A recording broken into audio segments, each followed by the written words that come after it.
And NPR Berlin is a regular FM station at 104.1, which is heard just in Berlin proper. I'd like to, on behalf of NPR, National Public Radio, welcome you here to 635 Massachusetts Avenue for your annual conference on cultural diplomacy. We've hosted the meeting space for you several times, but unfortunately, this is the last time we're going to be able to do it in this building because NPR is moving to 1111 North Capitol Street in the NOMA section of Washington, D.C., which is about a mile from here. So we welcome you again. We hope this is beneficial to you, informative, as I'm sure it will be, because we have several distinguished guests here today. So without further ado, I'm going to hand it off to the head of the Institute for Cultural Diplomacy, the director, Mark Donfried. Mark?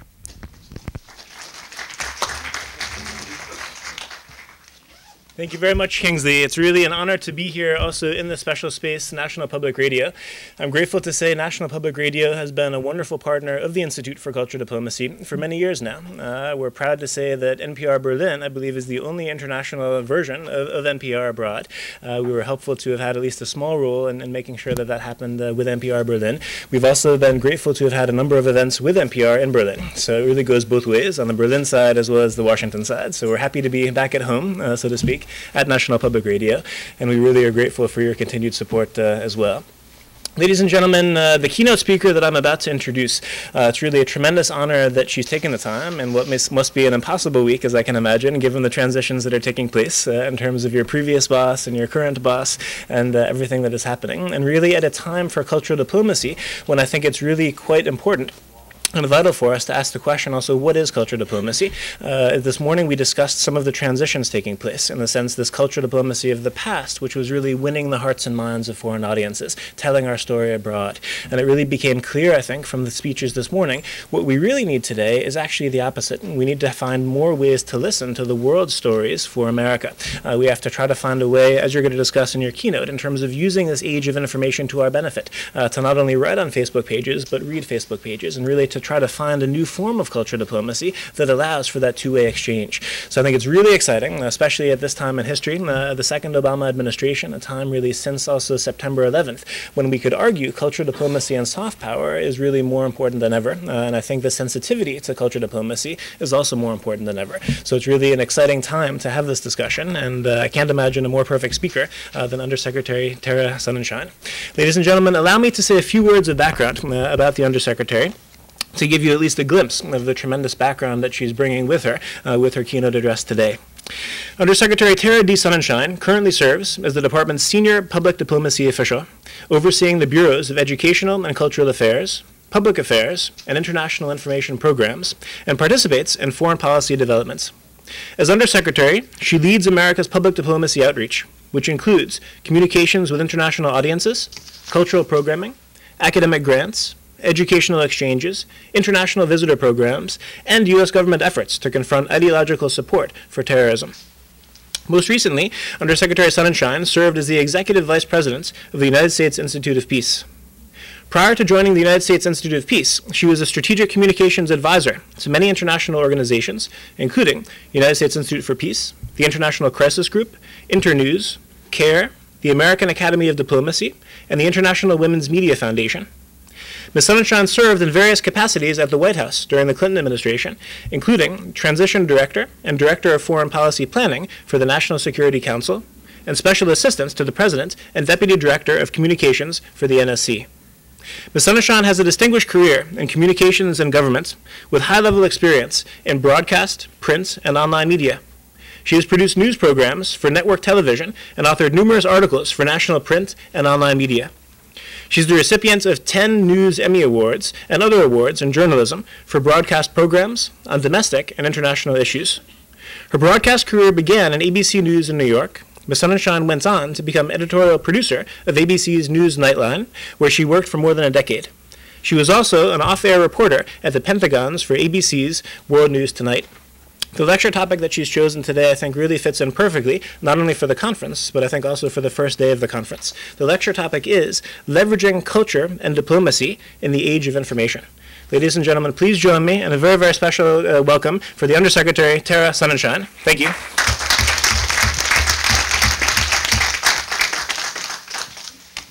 Thank you, Mark. Those introductions always make you feel like 102. And then I'll put on my glasses and it will really feel like 102. But thank you for that really warm welcome.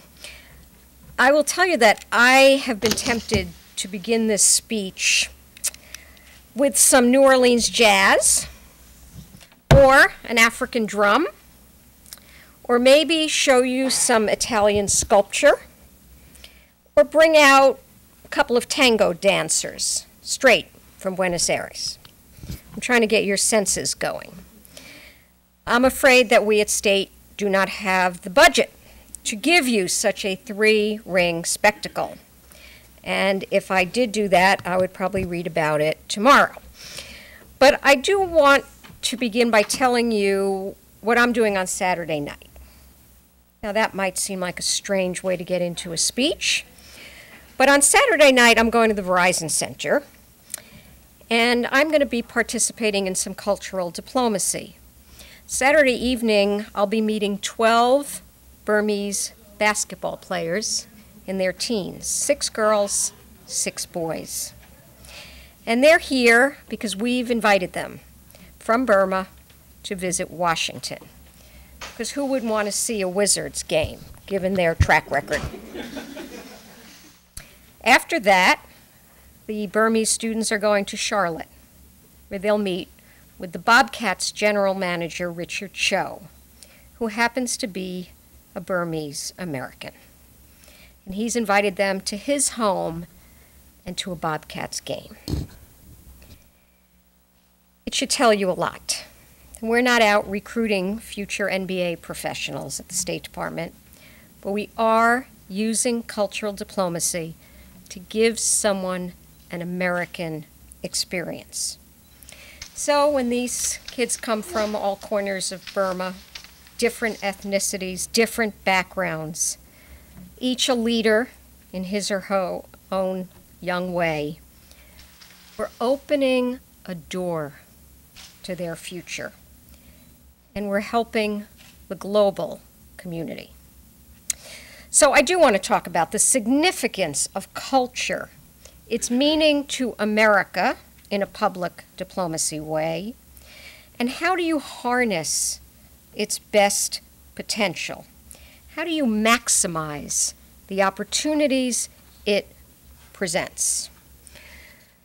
I don't need to tell this group the significance of culture, and by extension, cultural diplomacy. It's not lost on Americans. After all, we do represent the ultimate cultural experiment. And I think we can say that our 235-year narrative of bringing people from all corners of the world towards a more perfect union is a pretty good story worth sharing. Roll the clock back, 20th century. We saw and we know we shared a story. It was a time when cultural diplomacy really made a difference. The Cold War. Our jazz musicians, our basketball players, our film, our television, our radio. We were entertaining and informing audiences behind the Iron Curtain with some messages of freedom. Remember the late Czech leader, playwright, Václav Havel? He spoke often about how much jazz meant to him, how it gave him some hope for a better future. Jazz diplomacy. You know, it had an interesting subplot. Many of the musicians, as African Americans, also spoke while they played. They spoke musically often, very frankly, about the segregation that was an unfortunate aspect of their experience. But in their condemnations, audiences saw and heard citizens free to express their opinions without retribution. That's a very powerful message embedded in the notes we play, and by those who play them. I mention the Cold War examples because some have suggested that cultural diplomacy is really no longer necessary. I mean, now that the Berlin Wall is down, but we know, certainly in terms of Berlin and cultural diplomacy, nothing could be further from the truth. But there are some challenges. The world's cultures have become interconnected, interdependent, socially, economically, and politically in ways that are hard to ignore. This digital age has sort of forced us into closer intimacy. Our modes of communications are clearly no longer as constrained by geography or cultural division. More and more people do converse, operate, trade, invest, interact, take decisive and groundbreaking action, and use social media as their tool. So, yes, more people than ever before are accessing and sharing information. But about what? Still often, it's about their cultures. And they're talking virtually and in real space. Okay, let's concede. We know that there are some negative consequences of digital conversations. Violent uprisings that occurred in response to a controversial Danish cartoon, or the desecrations of the Quran, or one hateful film about Islam. We've seen, too, how autocratic governments and terrorist organizations have concocted false cultural narratives of their own to deceive followers or citizens, while also limiting access to news and truth. It is also right that there are those who have no connection to digital media at all, for whom other cultures still seem alien, suspect, and who we also need to reach, sometimes person to person, face to face. And some of you are smiling because it is nice every now and then to have someone who still believes in the power of face-to-face engagement. And we have seen how anti-Americanism persists in many corners, giving rise to violence against citizens, nations, and partners. So whether you choose to accept it or not, this country will be part of the global conversation always. And not only through our actions as a government, but through the popular culture with which we are identified. So, we've gotten over the first hurdle. The question isn't whether we're going to participate in public diplomacy, of which cultural diplomacy is part, but now how are we going to harness it as a force for good? Therein lies the opportunities that each one of you and all of us have. People worldwide are hungering for freedom and opportunity, and they are looking for examples to emulate. And while the United States does not provide the only model to emulate, we have some positive contributions, I think, to make.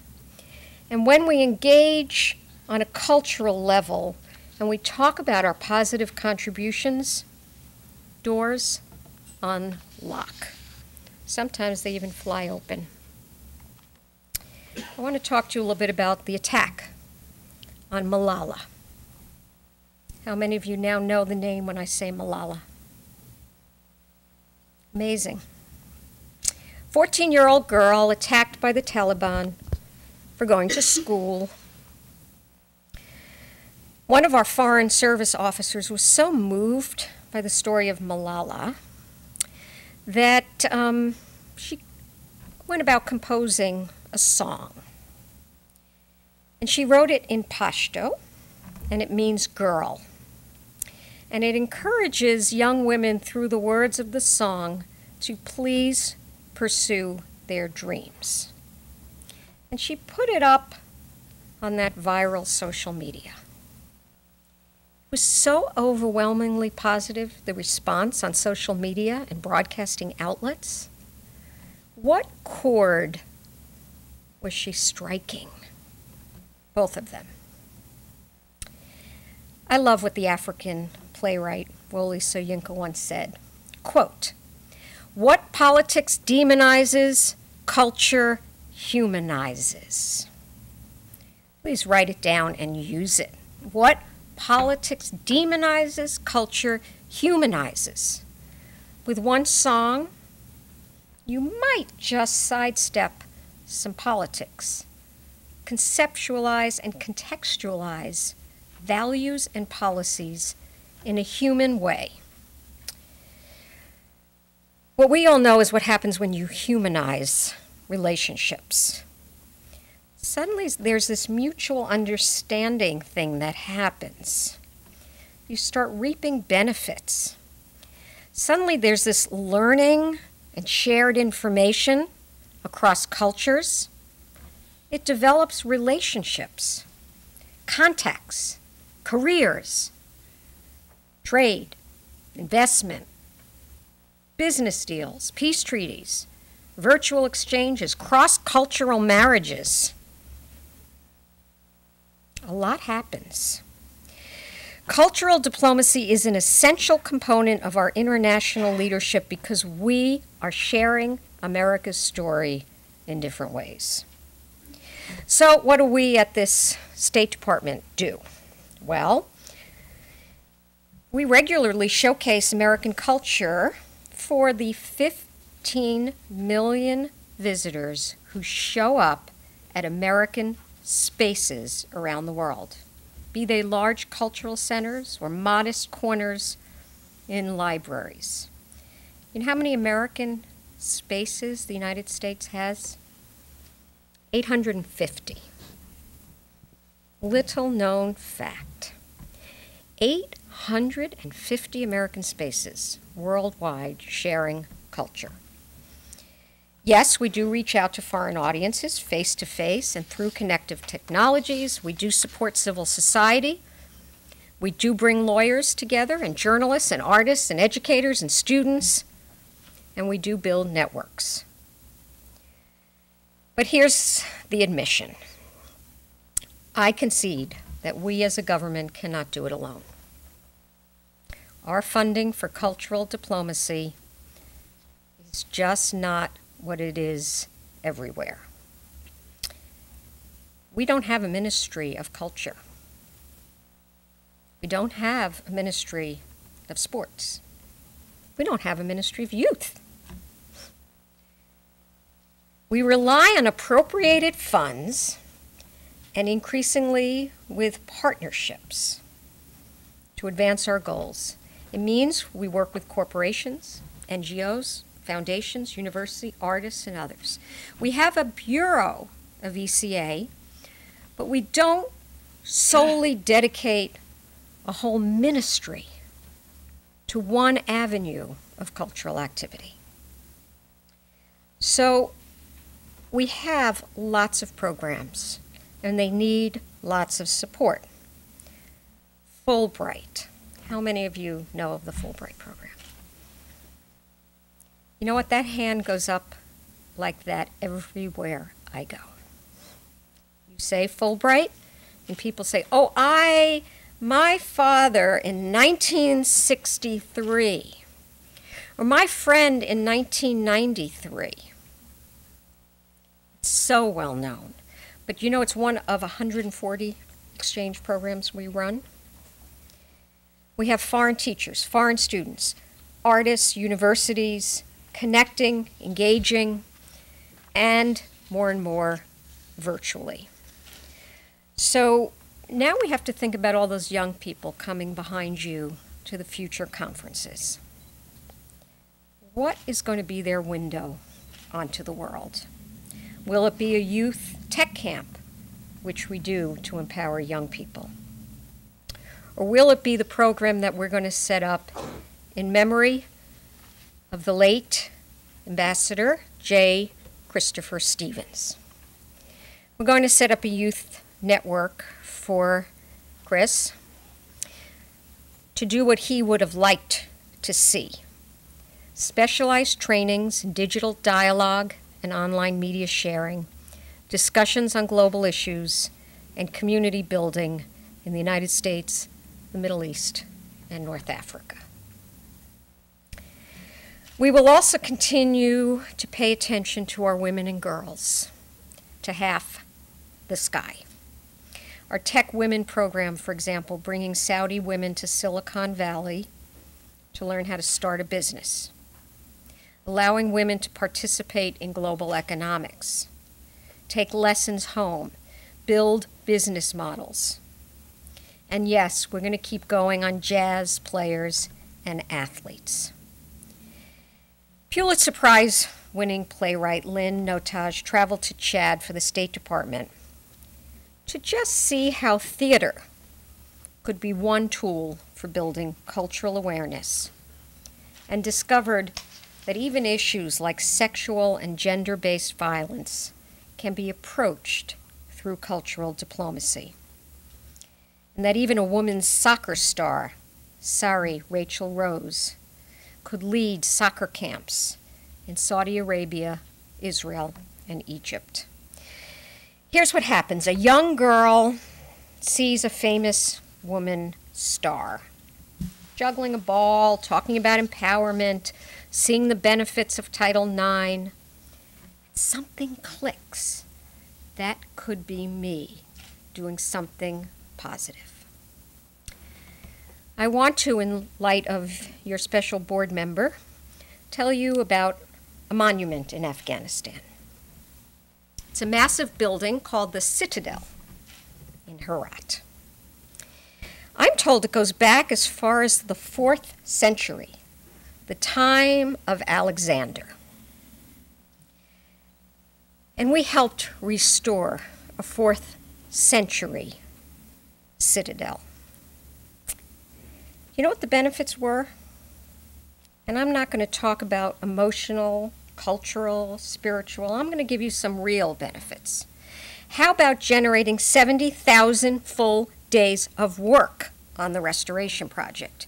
Enough to employ 50 people for 5 years. How about building a vibrant tourist attraction that bolsters a local economy? And then you can add connecting or reconnecting Afghans to their shared history. We can travel from Afghanistan to Timor-Leste, where we restored sacred houses destroyed during the Indonesian occupation. Because you know what that does? It signals support and respect for a nation's culture. It's a force multiplier, enhances relationship, builds understanding, advances prosperity, and strengthens our national security. Whether it's a painting, a relic, a church, it's about the human aspirations they represent to individuals. I would like to conclude, as I began, with a story. Bernadette Williams was a dynamic and engaging professional who came to the United States shortly after the devastating earthquake that struck Haiti. We are in the month of January, and this is the anniversary, in a negative sense, of the earthquake in Haiti. When Bernadette Williams was asked to come after the earthquake, we were not sure if she'd be able to participate in the exchange programs because, you see, we had trouble reaching Bernadette. Our embassy was trying. There was a lot of rubble. We found her. She came. More determined than any single one of us can imagine. Determined to make the journey to the United States why so eager to come in the wake of that disaster? Why so passionate about getting here? Because the arts organization she represented, the Holy Trinity Music School and Orchestra, had been destroyed. She moved everyone she came into contact with, not just by her spirit, but because of her commitment to her profession and to Haiti. She said the following, and I quote, "I never gave much importance to my dreams, but now, because of my experience in the United States and at the Cleveland Institute of Music, I now know dreams are possible. Before the program, I didn't think that Haiti really had much to share. But because of that program, I realized that I have an infinite amount to share, and that even in a poor country like Haiti, music is wealth." So, she said, "I look forward to creating an exchange program with my school in Haiti and the Cleveland Institute of Music." Bernadette knew what all of you know. Culture represents the definitional and sacred hallmarks of a people. It reaches deeply, as deeply into a nation's past as it frames and defines its present and future. When we bridge cultures, we don't just enshrine what people treasure. We build richer, more diverse, mutually trusting partnerships for the future. And that, my friends, is what makes cultural diplomacy an essential tool for the 21st century. Thank you for your rapt attention, and I will take your questions. Thank you very much, Undersecretary Sonenshine, for, I think, a very thought-provoking presentation. I've been told by your assistant we have about 10 minutes. I think then you have to get back to your office. Allow me to ask a very brief question, and then I'd like to take a number of brief questions to try to get as many insights as we can from you. Now, we understand that the budget is very limited, of course, of the State Department currently. Let's imagine, however, that we had a magic wand and we could take 10% of the budget from the Defense Department and give it to, let's say, culture diplomacy initiatives. What would you do with that? In the sense, we've seen so many models, America House, Jazz Ambassadors, Fulbright, etc. What do you think would be the most useful investment, let's say, if we wanted to do more culture diplomacy today? One word, and if you write the check, I promise we'll do it. Alumni. There are 1 million alumni around the world who have participated somewhere in their life in a U.S.-funded exchange program, many of them education and culture.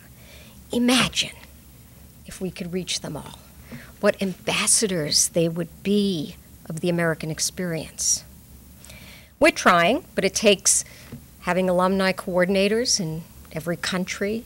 It takes databases and social networking and keeping up with everyone's changing contexts. So I would build up and make robust that alumni core that is so ingrained the experiences of being here. Thank you very much. Now I'd like to give the microphone immediately to you. I would suggest let's try to limit the questions to, let's say, 30 seconds to allow as many voices as possible. And if you could briefly introduce yourself when posing the question, that would be great. Who would like to go first? See, there's one Start, in the back. or maybe we'll start in the front and then we'll move right to the back. Yeah, hi there, Frank Isiardo. Frank Isiardo from CBS News Up to the Minute. It's kind of a dual question. First of all, some countries and some cultures see cultural diplomacy as an invasion or a threat to their political structure. Can you address that? And also, in the upcoming next 4 years, what do you see as sort of the hot spots that your administration, the Obama administration, is going to be looking at, say, Syria, North Korea, Iran, those sort of things, and of course, how you think cultural diplomacy might be injected into those arenas? Well, because you're a news person, I'm going to give you a very newsy answer. But you're a former news person too, so you're good at this. I'm going to make sure I give you something newsworthy. Syria. One of the areas we're working on in the midst of all the issues surrounding Syria is the preservation of its cultural heritage, which may just be some of it destroyed. And so one of the areas that we work on that pushes back on that cultural invasion issue is preservation of cultural heritage. We're coming up on the 10-year anniversary of the looting of the Baghdad Museum. And I will be going to Iraq in March, which is the anniversary month, because we have to constantly remind people that we care about those fragments of museums and monuments and libraries. They're all important to somebody's identity. And we have a responsibility to preserve and protect those memories and the ongoing life of those artifacts. Okay, now we'll go to the back and then I think back to the front. Good afternoon. My name is Ari Fodman. I'm a psych student at American University. I have a highly speculative question for you. Considering talking about the age of information, in the future, do you think that with increased communication, education, community building, and so forth via the internet, do you think that we may at all face a decreased, generally speaking, decreased cultures, sort of lack of identity compass, enemy, or schizophrenic identity crises, and so forth? Really good question. I'm going to give you a provocative answer. How we view the role of online media, virtual, on our culture is a little bit about how elitist we want to be about culture. I'm just going to be very honest. I see a lot of head shaking. It's hard to wrap your mind around a Smithsonian exhibit online. But you know what? If you open your mind to the possibilities of communicating, even something we think you have to stand in front of, but if you can suddenly give that something accessible reach, I think we're going to have to grapple as cultural diplomats a little with wrapping our head around these very physical, tangible pieces of culture we just can't really associate with a computer. It's hard, but it's part of the reality of the world we're living in. And as we kind of embrace that, I think we won't lose that sense still of respect when you stand in front of something, when you can touch it, but also when you can download information about it or share it with someone. The sharing part is the part that I think this technology enables us to do.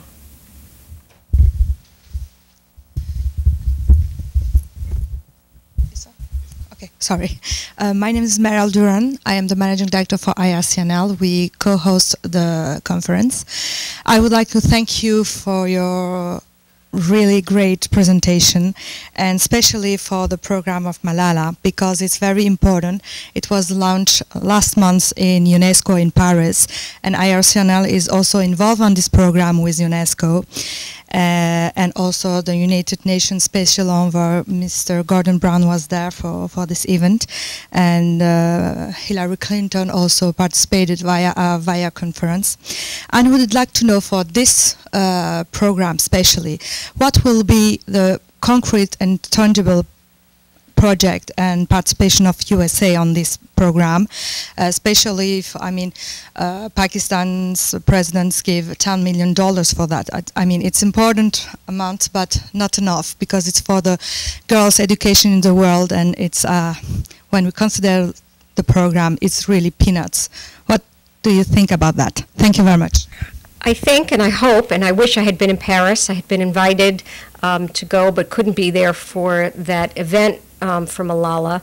I hope we'll continue to dedicate resources to women and girls writ large and to education. I haven't checked specifically on coming out of the Paris event what we'll be doing from a resource standpoint, but I certainly will, and I will certainly continue to fight for those important issues. We will invite you then. Okay, and I think 2 final questions. Let's see if we have time. Hi, good afternoon. My name is Jessica Henry, and I'm a recently returned Peace Corps volunteer. I'm sure, as you know, that Peace Corps' third goal is to bring our host country culture back home to the States. So that is part of the State Department's program. As a theater artist, I'm interested in knowing what other options might be in the future on the horizon at the State Department for people like returned Peace Corps volunteers who want to continue to bring that dialogue and bring those stories and social issues to the American people. First of all, I want to thank you for being part of the Peace Corps. It is such a unique and special organization. It's teaching English in the smallest and most rural and sometimes impoverished communities. And English language, this language is part of culture. So the work you do is extraordinary. I happen to be very enthusiastic about theater diplomacy. I will recommend to you Brandeis University, which has put together a documentary on the role of black box theater in taking on difficult subjects. There are certain subjects that only in a live theatrical experience can people really dissect. And it's very impressive. They have theater artists from around the world. They are knocking at our door, and I did very enthusiastically see them, and we'll see where theater diplomacy goes. So thank you very much for the question. My name is Thea Richard, and I actually have the privilege of working on the International Visitor Leadership Program, and which is a State Department program bringing exchanges for 3 weeks. And I want to thank you for allowing the director, Alma Candelaria, to allow the agencies to implement a program we did, the first ever on culinary diplomacy. But I also want to ask another question in that regard. As a partner with the State Department or for any other nonprofits, how can we help increase the budget or the money that's not spent as opposed to defense on diplomacy, on this face-to-face interaction? Is there anything that we can do? You mentioned alumni or other ways we can support. This is probably the best closing question and closing act for me. It's very hard to explain to people who work in such a dedicated way overseas why we have to fight for things at home at times. We have to build a stronger, more robust domestic constituency for our international engagement, inclusive of cultural diplomacy and cuisine diplomacy and sports and film and some of the traditionally not so soft forms of diplomacy, like countering violent extremism online. All I can say is make your voice heard. It's the old-fashioned. There are representatives who we send to the Hill to fight for our budgets, write op-eds, talk about the importance of your experiences overseas, make the case wherever you go that this is important not only for the overseas community but for our own strength and our own national security. And keep coming to conferences. I know sometimes we all think we've talked these issues to death, but we're just getting started for 2013. So thank you to the Institute, and thank you to all of you for the work you do on this important subject. Thanks.